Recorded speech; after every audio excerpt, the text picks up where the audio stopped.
Good afternoon, everybody. I want to start by acknowledging, as the President did a little while ago, that a great American, Kirk Cochran, was killed in the terror attack in London yesterday. Our prayers are with his family and friends. We're aware of reports that another American citizen was injured, as well as potential as the story continues to develop. We stand ready to provide consular assistance, but considering some privacy concerns, I'm not going to further discuss this current state of any of those individuals at this time. As I said yesterday, the President spoke with UK Prime Minister May to offer his condolences and pledge the full cooperation and support of the United States government in responding to this attack and bringing those responsible to justice. Now a little bit on a today's schedule. This morning, after receiving his daily intelligence briefing, the President met with over 30 members of the House Freedom Caucus to discuss building momentum towards replacing and repealing Obamacare with the American Health Care Act. The members of the Freedom Caucus thanked the President for engaging with them throughout their negotiations, and the President likewise thanked the group for their willingness to work closely with the White House and their colleagues to craft the strongest bill possible. The group agreed that their ultimate goal is to implement a system that will drive down costs and increase access to health care for millions of Americans, and this meeting was, I think, a very positive step towards achieving that goal. This is just the latest in a series of discussions in person and on the phone that the President, the Vice President, and his team have had holding with the Republican House members on the American Health Care Act. This afternoon, we expect the President to continue those meetings with members of the Tuesday group from the House coming up here later today. Since the law was introduced, the Legislative Affairs team has been in constant contact with the members of the American people will be counting on to fulfill their promise of repealing and replacing Obamacare by supporting this bill later tonight. In the past few days, the President has been on the phone with scores of Republican members, in addition to the in-person meeting you've seen with the Republican Study Committee, the House Freedom Caucus, and the Tuesday group. This bill has truly been a collaborative effort from the beginning. Through an open and deliberative process, the President and his team have helped to negotiate a very, very strong bill. He was on the phone last night well into the 11 o'clock hour with members on an individual basis discussing their support for the bill. The amendments that have been incorporated add important aspects to the bill, like removing costly essential health benefit insurance regulations, repealing Obamacare taxes immediately starting in 2017, reforming Medicaid by allowing states to accept funding as a block grant to implement able-bodied work requirements, and blocking states from receiving enhanced federal medical assistance percentages if they expanded during the transition. We've already seen the results, with many members coming out and saying they're going to be a yes tonight. As I've noted before, today is actually the 7th, and we hope the last anniversary of the day that President Obama signed Obamacare. The President is looking forward to seeing Republicans fulfill the pledge tonight that they've been making to their constituents for years, that with a Republican in the White House and with them in Congress, they would once and for all see the end of Obamacare. The President, I assume that President Obama must be feeling this time is up for his signature law, since today he came out with a rather lengthy statement about it, but he can't change the facts about where it stands. President Obama stated that Americans received a, quote, upgrade in insurance. But the mandates Obamacare placed on insurance forced millions off their insurance and away from their doctor, which broke the promise that they were given. President Obama attempted to move the goalposts on costs, downplaying the skyrocketed premiums, some in the case of over 100% in some places, and unaffordable deductibles. Americans, he seems to have forgotten that he pushed Obamacare on the promise of reducing costs, not making health care unaffordable. President Obama said Obamacare isn't, quote, in a death spiral, but enrollment is nowhere near expectations, and this year it's actually declining. Insurers are fleeing the exchanges in 1 in 3 counties, and America only has one insurer. President Obama may not believe that Obamacare is a, quote, job killer, but the new law, including its job-killing taxes, mandates, and regulations, speak for itself. With the passage of the American Health Care Act, we will begin the process of rolling back Obamacare's many disastrous policies. And of course, it's not just a big day on the House side. Over on the Senate, we begin the final and 4th day of Judge Gorsuch's Senate Judiciary hearings. Earlier today, Democratic leader Chuck Schumer announced that Senate Democrats will be mounting a filibuster against his nomination. From day one, we've said that the President made an inspired choice with the nomination of Judge Gorsuch. The American Bar Association has given them their highest rating of well qualified. This week, though, through all 4 days, he has showcased his sterling credentials and a brilliant legal mind. We find Senator Schumer's announcement truly disappointing because it breaks with the tradition of how the Senate has handled Supreme Court confirmation votes in modern time and represents the type of partisanship that Americans have grown tired of. In the last half century, only 3 Supreme Court justices have ever faced a filibuster. The most recent, Justice Alito, was opposed by then Senator Obama, who voted to uphold his filibuster and later admitted that his vote was a politically motivated act that he regretted. In fact, Senate Republicans didn't filibuster his Supreme Court nominees, Kagan and Sotomayor. We call on Senator Schumer to follow Democrats to abandon this attempt to block Judge Gorsuch from receiving a fair up or down vote that he and the American people have voted for. Back to the rest of the president's schedule. This afternoon, the president, as I mentioned, will meet with members of the Tuesday group. He had lunch with Secretary of the Treasury Mnuchin and Nelson Peltz at 3 o'clock today. We hope you'll come out and join the president to welcome the truck drivers and truck company CEOs who will be meeting with on the American Health Care Act as they arrive to the White House alongside 2 rather large big rigs. 1 in every 16 Americans work for the trucking industry. It's the backbone of our country's domestic freight transportation, and it moves over 70% of domestic freight tonnage. But the trucking industry has suffered greatly under Obamacare. Many truckers were forced to buy health care plans that weren't necessarily right for them on the exchanges. Like millions of Americans across the country, they saw their premiums rise and their options plummet. And trucking companies classified as large employers under the law are mandated to provide insurance that we already know doesn't work. Instead of imposing senseless restrictions from Washington, the president's 3-pronged health care reform plan will lower premiums and increase choice by increasing competition. The president looks forward to discussing how these policies, combined with forthcoming tax, regulatory, and trade reforms, will provide much-needed relief for the trucking industry. Also today, the vice president met with President Hernandez of Honduras. A readout on that meeting is available from the vice president's office. And a few notes before I get to your questions. As the president noted during his first cabinet meeting earlier this month, while many of the spectacularly qualified choices to lead his departments and agencies are already in place and taking action to fulfill the president's ambitious agenda, there are still some important positions that have not been filled, in large part to Senate Democrats' obstruction. I wanted to give you a quick update on still some of the outstanding confirmation.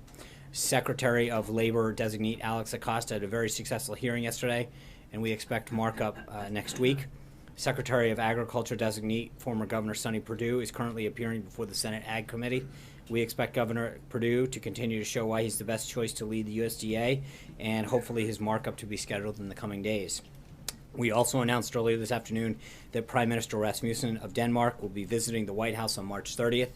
We'll have further details on the visit in the upcoming days. Tomorrow, the president will host Medal of Honor recipients and their guests in celebration of Medal of Honor Day, which falls on Saturday of this year. We'll have some more details on that event coming forward. The president intends to be here this weekend, so as we have updates on the president's weekend plans, we will let you know as well. I'll also note that we've got coming up on a deadline related to the Keystone Pipeline. We'll have an update on that for you tomorrow. And finally, I'm proud to announce that on April 19th, the anniversary of the battles of Lexington and Concord, the New England Patriots will be visiting the White House to celebrate their latest, and what will probably be a continuation of many more to come, Super Bowl win. And with that, I will take your questions. Jeff Mason. Sean. This is a Patriots question. No, it's not. Did you know anything about Tom Brady's jersey? Is this true confession? I've got nothing on that. Okay. But I have a healthcare question for you. First, do you expect there to be a vote tonight? That's what I understand the House is scheduled, yes. Any chance that that's going to be pushed back? That would be obviously up to Speaker Ryan and Leader McCarthy, but nothing leads me to believe that that's the case. Is the president concerned at all that as he draws support for the bill from the Freedom Caucus that he may lose support from more moderate members of the House? He's meeting with members of the Tuesday group today.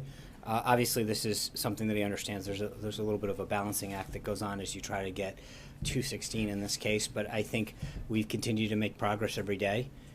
We walked out with more members in support of the American Health Care Act today than we started the day with, and I continue to see that number climb hour by hour. and I anticipate that we will get there. Blake.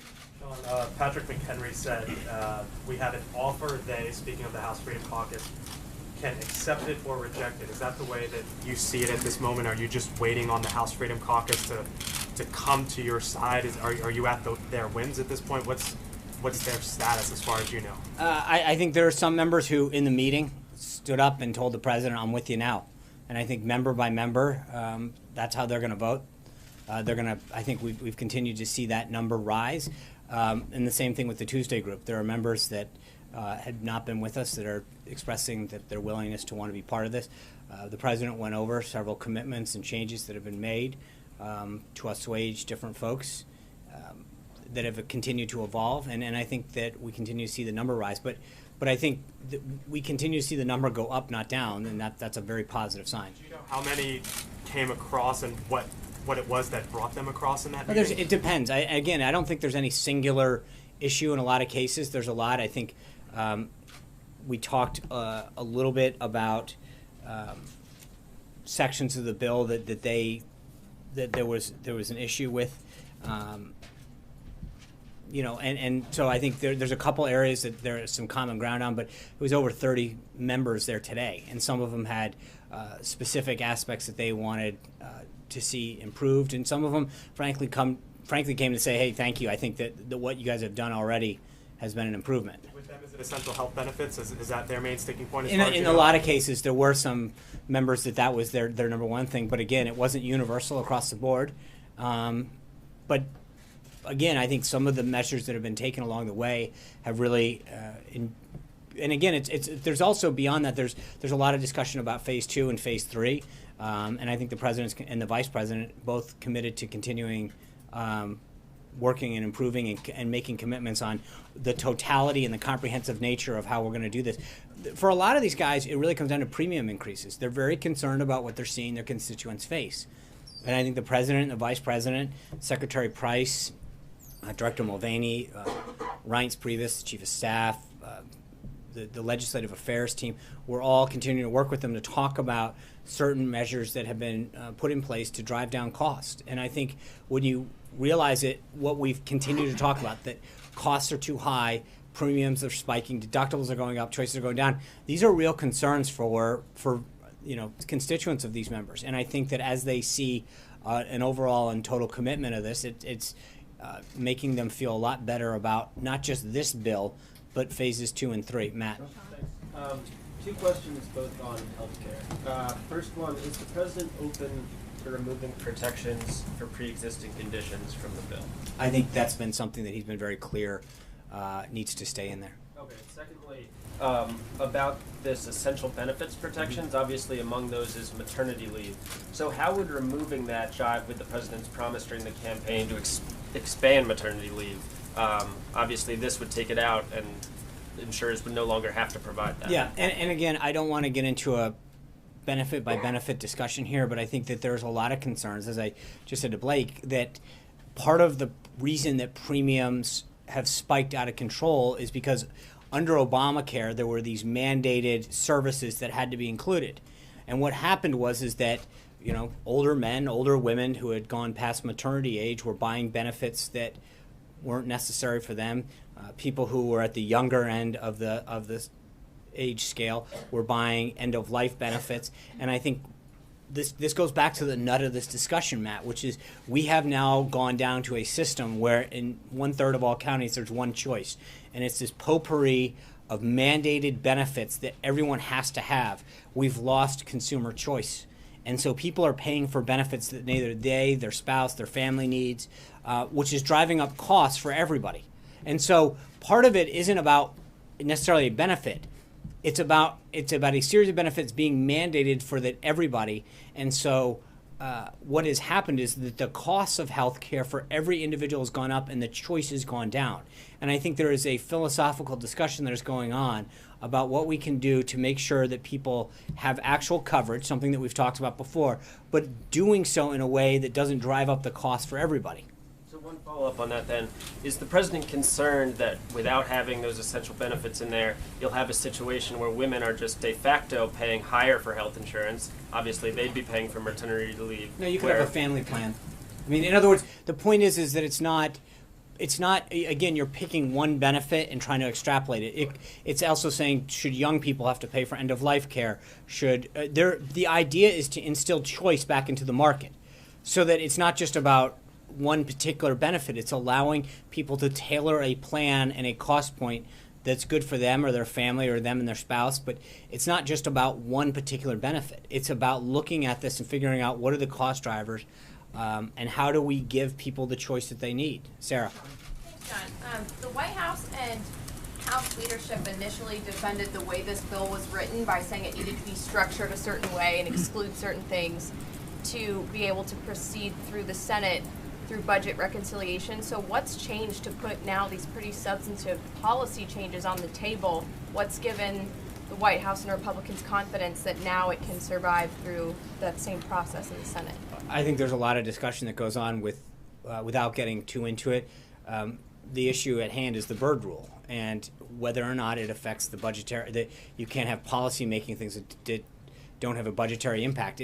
There are certain things that are being phrased in certain ways and crafted in accordance with the rule, but there's a lot of smart people that are very familiar with the rules and are trying to do things in a way to make this bill conform in those ways. Zeke. Hey, Sean, two questions for you. One on the healthcare bill first. A question about the way this bill is now being modified to basically pick up votes. There on Monday night, that manager's amendment included that special carve out for upstate New York, which had a bunch of good nicknames that I can't do justice for. But then also now some of these latest bits of horse trading.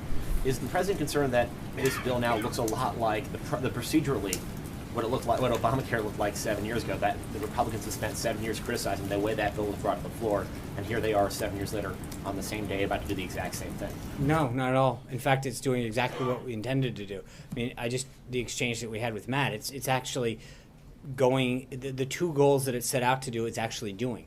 Driving costs down, finding ways to lower premiums, keep deductibles within reason, or at least giving people the option to choose a plan that fits their budget. And then secondly is doing things that instill competition, choice. So the things that are being done actually achieve the goals that have been set forth. Jim. So I have one for you, just on a different question. Yesterday, Secretary Madison and Chairman Dunford testified on Capitol Hill that they were willing for have Congress have a public debate around a new AUMF. Is that something that traditionally those have started from in the executive branch? Is the White House willing to put one forward and willing to begin that round of discussions? I refer you back to Secretary Mattis. I think that is one that the Department of Defense is.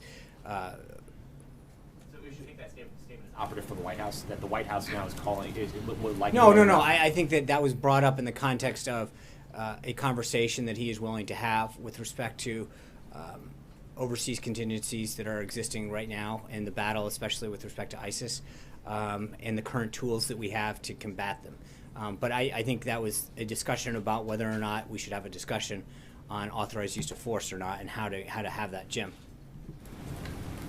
Oh, I'm sorry. Now that Chuck Schumer has announced a definite filibuster of Judge Neil Gorsuch, do you think it's time for the White House to take a stand on eliminating the filibuster for Supreme Court nominees? I am not going to. I'll let Senator McConnell is a much more apt user and understanding of the Senate rules. I am not going to start to tell Senator McConnell what he should be doing from here. It's your nominee, and I understand that, and it's his rules and his chamber that he leads. So I'm going to let that, John. Sean, thank you. Has anybody from the National Security Team or the Homeland Security folks been in touch with their counterparts in London in the last 24 hours or so? Yes. Can you expound on that at all, or for not? Only to the extent to say that they've been in touch to evaluate, offer assistance, and again, I'm not going to get into a classified discussion about what we may or may not be discussing. A supportive effort, needless to say. Yes. Okay, thank you. Thanks, Sean.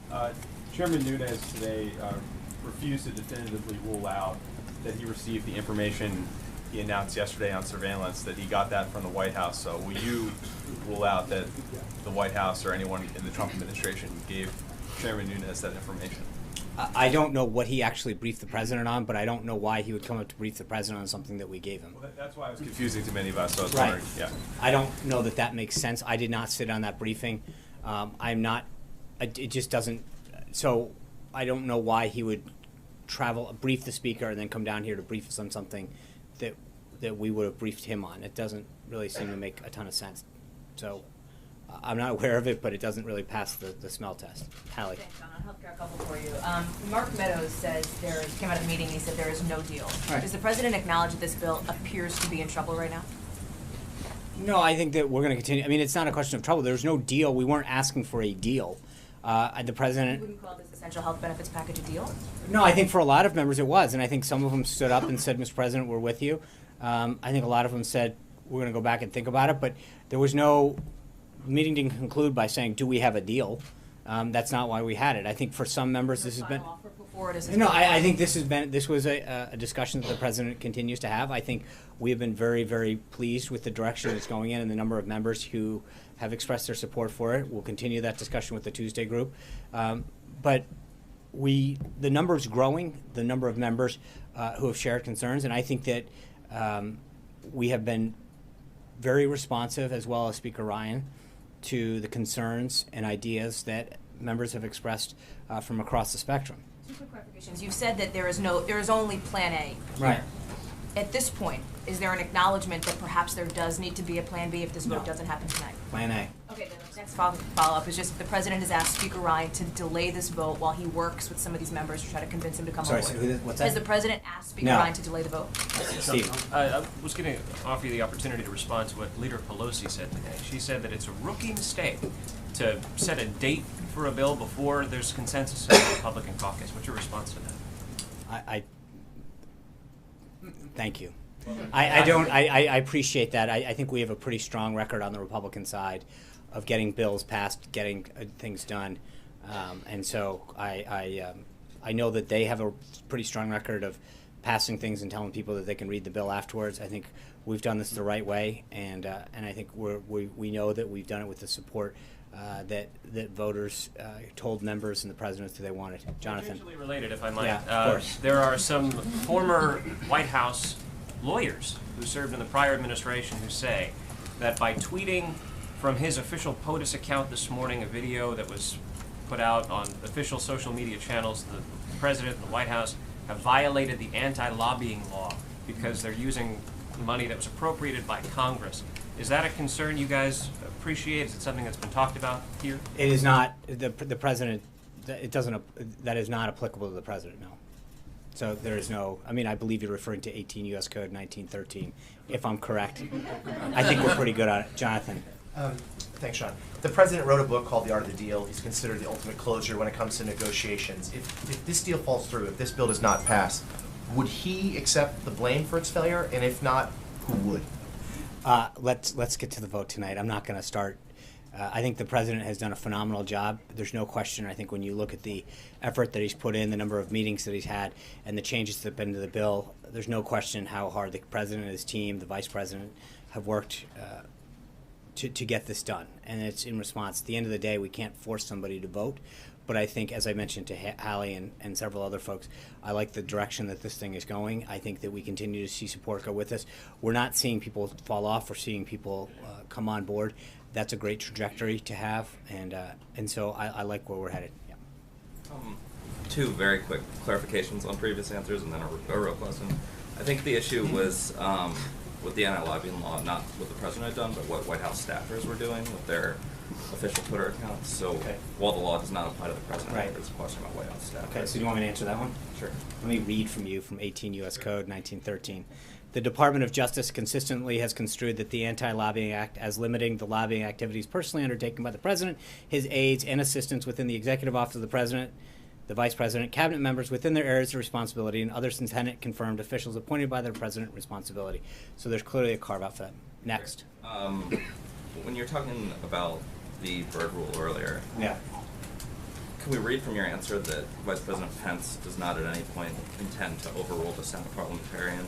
It's not a question of overrule. You don't overrule. The Senate parliamentarian makes interpretations. Sure. It's up to the presiding officer So understand the I thrust do. of I it. understand, but I also understand how the Senate works, and the presiding officer determines. So The Senate parliamentarian is asked for guidance. Sure, and if the guidance from the Senate parliamentarian is that something would violate the Byrd rule, would Vice President Pence? I'm not going to answer hypotheticals about what he may or may not do, not on this bill or anyone other. You got one. Let's. Just finally, CNN reported yesterday that U.S. officials believe that are investigating that associates of President Trump communicated with suspected Russian operatives Right. to coordinate the release of information damaging to Hillary Clinton's campaign. I'm wondering if you can respond to that or say Yeah. definitively that they did not do so. So let's actually look at what CNN reported. They reported that anonymous U.S. officials have told them that information indicates that association of the campaign and suspected operatives coordinated, which they admit is not conclusive of anything, is bordering on collusion. The last line of the thing said, quote, "The FBI cannot yet prove that collusion took place." I think there's probably more evidence that CNN colluded with the Clinton campaign to give her debate questions than the Trump campaign gave any kind of collusion. So I think when it comes down to that reporting, it is filled with a bunch of subjective terms about this person may have done this, possibly could have done that. And at the end of the story, if you wade to the very bottom, it says the FBI cannot yet prove that collusion took place. So I have addressed this type of reporting in the past, and this fits right in. John. Without getting too deep in the weeds on exactly what the strategy is in the Senate to get this amended bill through the Byrd bath, is the President confident that the strategy that's being developed in the Senate will result in a bill that can pass muster? Yes. And the President told us several weeks ago that if it looked like the Democrats were going to filibuster Judge Gorsuch, he would encourage Mitch McConnell to invoke the nuclear option. Has the President's position on that changed at all? The President has not spoken to Senator McConnell yet. I think Senator Schumer, as you know, within the last hour or so came out with his position. I'm sure that after we get through tonight, the President will have some kind of conversation with Senator McConnell and discuss Senate strategy. We're not there yet. Trey. Sean, following up on Jordan's question, and then I have a follow-up on Hallie's question. How did Chairman Nunes end up at the? I'm not sure there's. How did Chairman Nunes end up at the White House yesterday? This morning he said he invited himself here, but that's sort of an uncommon way to end up here. Can you take us through sort of the tick-tock of what happened? No, I don't know how he got here. I assume in a car, but I also don't track him. I think I don't keep his schedule either. I don't. No, I don't. He literally gave a press conference as we were starting and saying, "I'm going to go down to the press conference, down to the White House." After he briefed the press. Was this the first time that the White House was made aware of the surveillance that he brought to the President yesterday? I believe that the information that he shared with the President was new. And then the follow-up on health care, is there any sort of plan if the bill does not pass tonight? What is the plan B? It's going to pass. So that's it. Caitlin. Now that you've been briefed, I know yesterday you hadn't been, everything had just happened. Can you say if the information that Nunes had is the same information that the President said he had that would be revealed this week? We're not going to. There's my understanding, because I was not briefed on the contents of that, was that he spoke generally about what he had seen in these reports that he had been made privy to, but that there was further details. He wanted the President to know what he had seen and that it wasn't related to Russia, but he's continuing, again, all of his public comments are that he is going to continue to pursue this, and they'll have further updates later, but I'm not aware of the specific nature of it. Cecilia. Wait, one more question. Yeah. What will the President's reaction be to Republicans who vote against the health care bill tonight? And are they being encouraged to vote their conscience? Well, I think I've addressed this before, but I think the President's made very clear that Republicans in particular have made a commitment to constituents and to the American people that if given the opportunity to have a Republican president, a Republican Senate, and a Republican House, that they would enact a repeal and replace and put into it a patient-centered health care. I mean, he believes, as he mentioned when he met with the House conference, as he mentioned with the members of the Freedom Caucus today, and I think in several meetings, that this is something that we've talked about. You've taken a bunch of these free votes when it didn't matter because you didn't have a Republican president. And you got to vote for repeal and go back and tell your constituents something like 50 times. Well, this is a live ball now. And this is for real, and we're going to do what we pledged to the American people and keep our word. And he's made it very clear that part of the reason that he got elected is because he went out and made a series of bold pledges to the American people about what he would do if he were president, and he's acting on those. And he's acting swiftly and boldly with respect to this in particular. and that he believes that not just him, but the members of the House and the Senate have an obligation to fulfill the promise and the pledge that they made to the American people. Cecilia. Regardless of what happens tonight, will we hear from the president? Will he come out and make a statement? I think it's going to depend on what time the vote is. So I don't want to commit. I'm sure in some way, shape, or form we'll have some kind of comment. And similar to the question you were asked here, but is the president, no matter what happens, prepared to take responsibility for the outcome of this bill? Well, in what way? Whether it succeeds or fails. His name is on it. A lot of people think so. Well, I think that in the sense that we've been very clear about this is a priority of ours and we worked with them. But again, I go back to, at the end of the day, we can't make people vote. We've done everything we can to listen to them, to incorporate their thoughts, to incorporate their ideas, to make the bill as best we can. But it's a balancing act, make no mistake about it, that there's a full spectrum of folks in the House that have disparate desires. But I think we can all commit that this is the one vehicle that's going to repeal something that almost every single Republican that I'm aware of has pledged to do if they were reelected or elected. And I think that there's a desire we understand that not every member is going to find this perfect. That's what happens when you need to get, in this case, 216 votes. But it's the best bill that takes into consideration all of the concerns and all of the goals and all the values. And I understand that in a lot of cases, some of it isn't a question of the policy. It's a question of the timing and some of the things that people want that are happening in phase 3 and phase 1. But as we've addressed, the Byrd rule, which is, to most people this arcane thing, probably even in the House, that don't have to deal with it in the Senate, that deals with whether or not, and if it is loaded up with things that are stricken, then it doesn't serve us any good. I think that we have put together a very comprehensive approach to addressing how to actually repeal and how to actually replace. I think the president walked through with the House Freedom Caucus today several of the administrative acts that Secretary Price would be taking in accordance with the authority that was granted to him by the Obamacare legislation and by some of the actions that Secretary Sebelius took back in 2009. There's a lot of concern among members about some of the sequencing on things, and I think that we have continued to not. So this isn't just about policy. Some of it's about sequencing and timing, and I think the president and the vice president and the rest of the team have done a lot to reassure them on the sequencing and how this thing is going to act. So that discussion, I think, has continued to be very productive to reassure members how this thing is going to happen and take place. Amen. Thanks, John. A moment ago, you said there were some members of the House Freedom Caucus at the meeting today who were no's, who stood up and said, Mr. President, I'm with you. Can you tell us how many of those there were and what their names were? Not yet. Well, I'm not, because, and I'm not trying to be cute about this. I think as we do this, as we do the whip count, I think, as you can imagine, that we've got to make sure that we don't, that this balancing act, and you've got to now make sure that certain people don't fall off the end as you pick up certain people.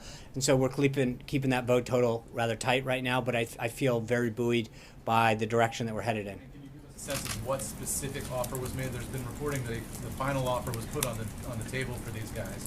What specific changes did the president offer them today that were new that we haven't seen before? It's not just changes, as I mentioned to Cecilia. Part of this is some of the administrative stuff and making sure that they have reassurances that certain things that Secretary Sebelius enacted when she enrolled the bill, when enacted the bill, that will be acted upon immediately, and so there was an enumeration of some of those things, and a commitment on some of the other aspects of support that would be given for the Phase 3 bills about buying across state lines, increasing HSAs. There was a lot of talk about that, and that's where I think a lot of this comes down to right now, especially among those members. They feel very good about the changes that have been made in the manager's amendment, and they feel very good. There's some question about the commitment and changes that might take place in the Senate, and so that there was a lot of, can we count on this when this happens? So I just want to, some of this is working that way. Goyle? Thank you very much, John. 2 questions, please. One, as far as 68 countries representing against terrorism or against ISIS at the State Department under the leadership of Secretary of State Tillerson, there was a advisor to the president of Afghanistan, Mr. Humayun Kami, here speaking at the CSIS, and also day before yesterday at the Atlantic Council. He was addressing Mr. Salahuddin Rabbani, who is the foreign minister of Afghanistan. What they both were saying or addressing the audience at these two think tanks, that unless we control two countries who are financing and training, Saudi Arabia is financing in the name of charities, and Pakistan is training. So what is the presidential message to this group? At the same time, there is a Mr. Afjal Saeed who is wanted by the U.S. $10 million. There is a bounty on him, and he is openly spilling hatred against the U.S. and India in Pakistan, in Lahore. So where do we go from here? So look, Secretary Tillerson's in the meeting of, have been going through this meeting with 68 of those members that are committed to addressing Syria and ISIS. I'm not going to get ahead of the internal discussions that Secretary Tillerson's having related to the administration's review of Syria's policy in particular. But I would stay in touch with the State Department on that. John? My question, please. Okay. As far as President's relation with the Indian American community is concerned, it goes back 40 years. It was 1976 when a spiritual leader came from all the way from India to New York City, and he wanted to have a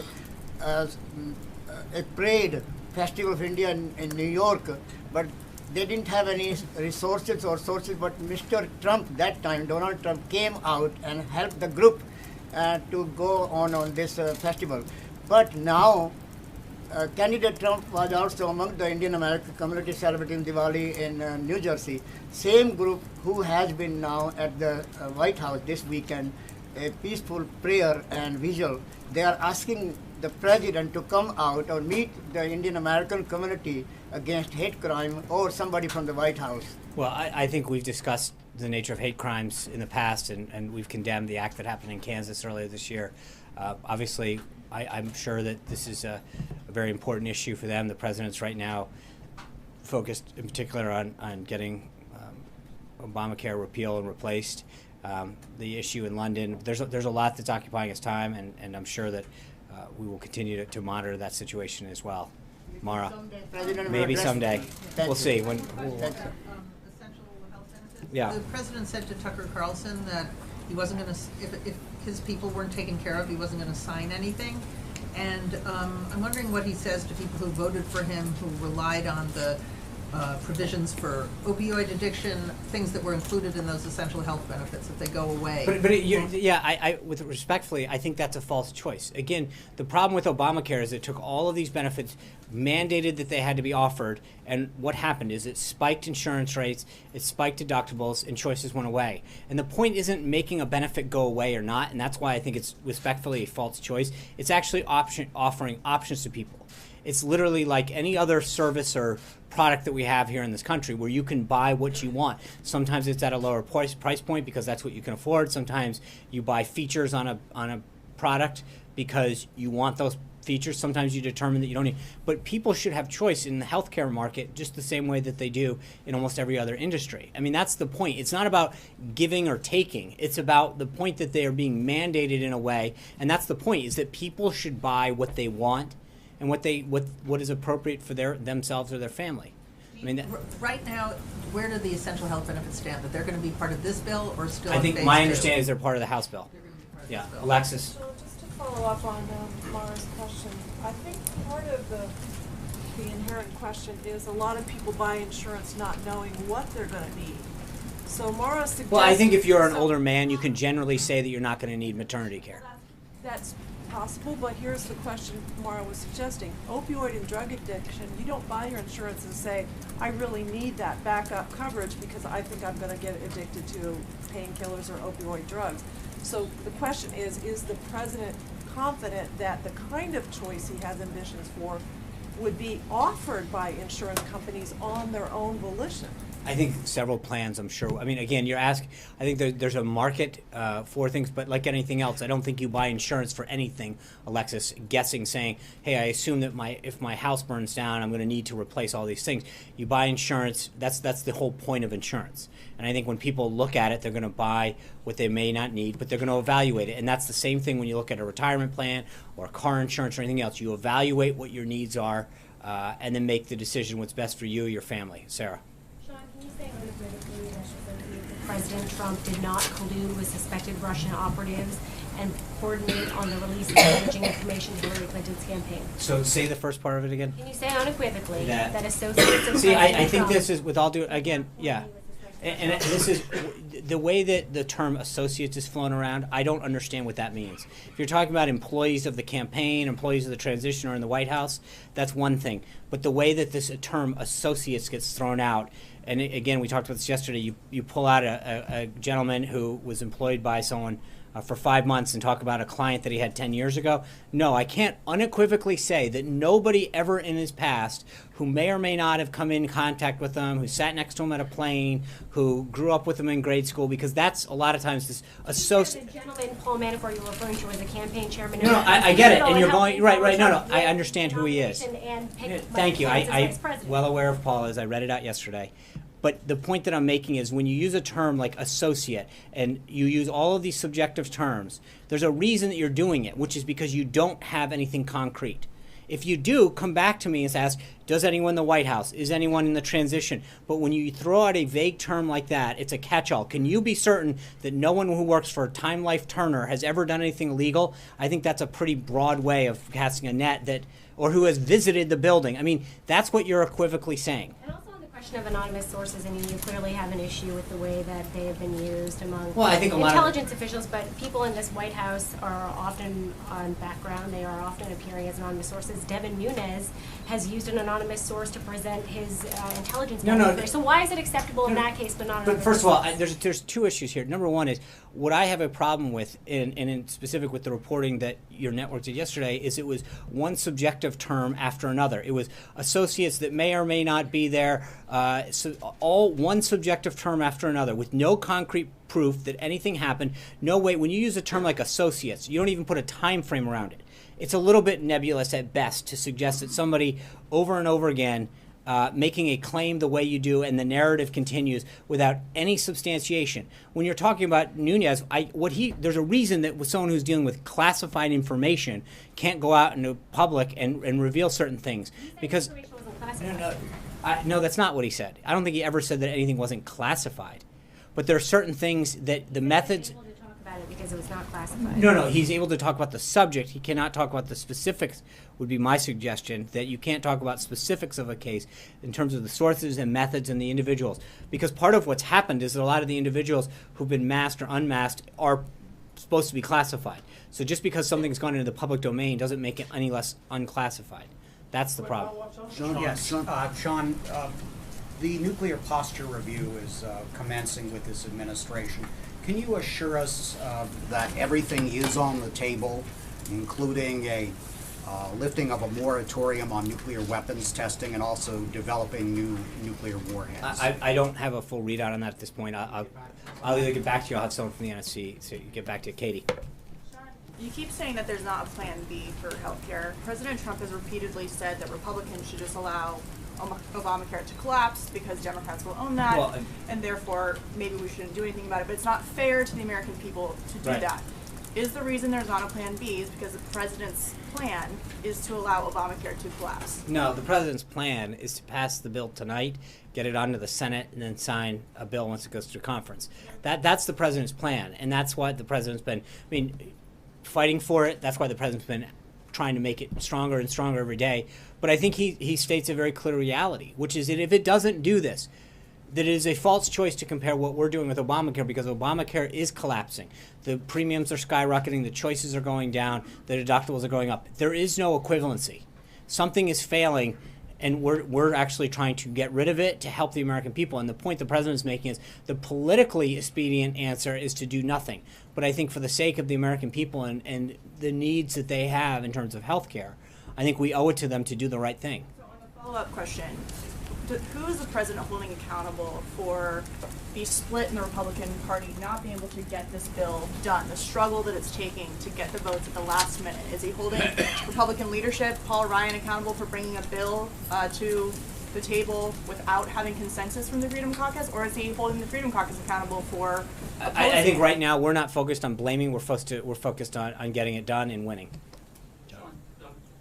Criticize President Obama for the way he sold Obamacare, and there may be some validity to that. Thank but you. Candidate Trump, President-elect Trump, and now President Trump have been selling this legislation as coverage for everybody, lower premiums, lower deductibles, and better health care. Thank you. Hasn't he put Republicans on the spot with this legislation? Sure. By selling it that way? But it is. So yes, thank you for the advertisement. I appreciate it. I think that's what.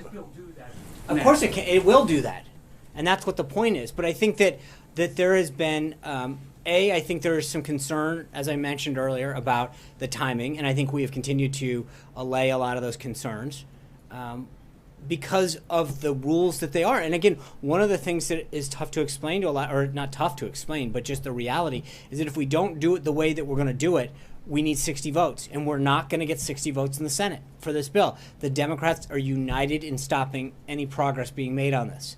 And so I think the point that we've had to make over and over again is, I get it. In a perfect world, if we had 60 votes, we could do this in a very, very different way and have a much more comprehensive legislative strategy.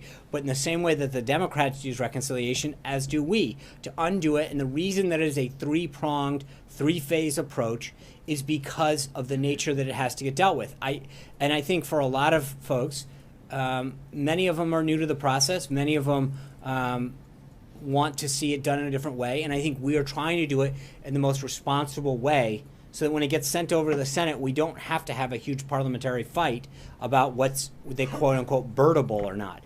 And that's, while most people don't want to, fully appreciate the nuances of that, it's a reality that we have to face if we actually want to get it done. And I think that makes a big, big difference. Peter.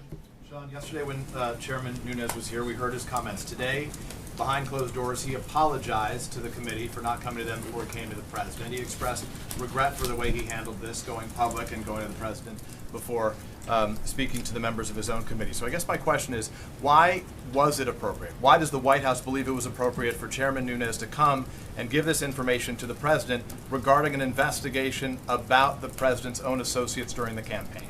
Well, two things. One is, it wasn't, as has been asked before, to ask me why he did something. He made a decision. He briefed. Hold on, you were getting there. I saw. You've seen enough of you, Peter. I know where you're going. I know where you were going.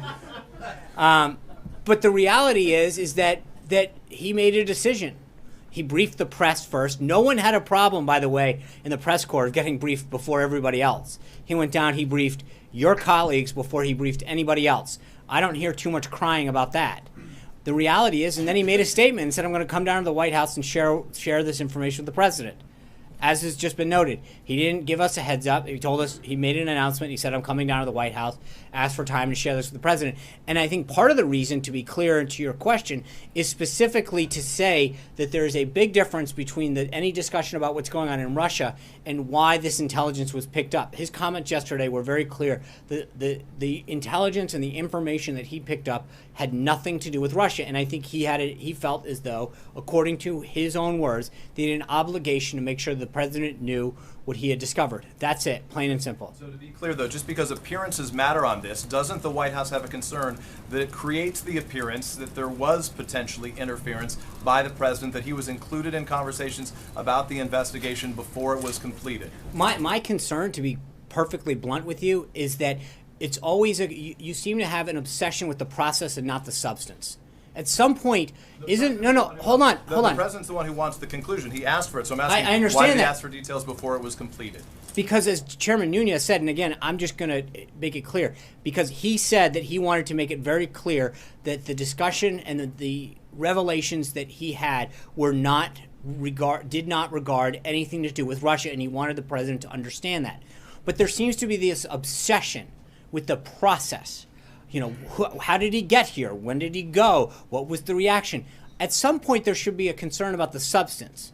That's a very serious revelation that he's made about what happened during the 26th election with respect to our side and some of the things that happened. And at some point, I would implore, urge, beg some of you to use some of your investigative skills to look into what actually did happen. Why did it happen? What was going on back there? Who knew what when? But I think that there should be a similar concern as opposed to figuring out whether he took a skateboard or a car here to exactly what happened and why it happened. And the reality is that whether he briefed us first or he briefed the Democratic members, and that's up to him to decide, the substance of what he shared should be troubling to everybody. And that's what I think is the important thing. So to follow on this thought, I want to ask you, at CPAC, President Trump said people, quote, shouldn't be allowed to use sources unless they use someone's name. He said it does, quote, tremendous disservice. It's following up with the conversation you started with Sarah earlier. So I guess the simple question is, Chairman Nunes came out, he noted sources that he couldn't create and provide publicly. So why, when it's politically advantageous, is that use of sourcing okay, but when it's politically damaging, it's not okay? No, I think there's a different. He came out and briefed people on what he knew at the time, and said he was literally going to get further briefs and would have further updates. That's a big difference than reporting and making a serious allegation. In fact, he was doing quite the opposite. He was vindicating the president and saying there is something that you need to know about the substance of the allegations that are being made against you, and why that may or may not be the case, because some of what I've seen. If he had not been vindicating him, wouldn't it have been just as important for the president to learn? Sure. And I think maybe he would have, and then you probably wouldn't have any concern with that, would you? My question is to you. Margaret. Following on that, two questions. You said again the word vindicated. The president said he felt somewhat vindicated. Did he feel that having Chairman Nunes come down here helped his own credibility? I think it's reassuring to know that that what he discussed, well, again, the chairman made it very clear that he's not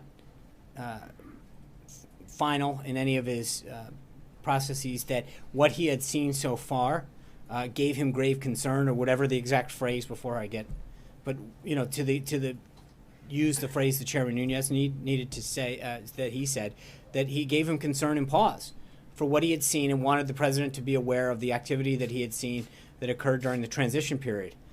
I think that's an important. So I think, yes, the president did.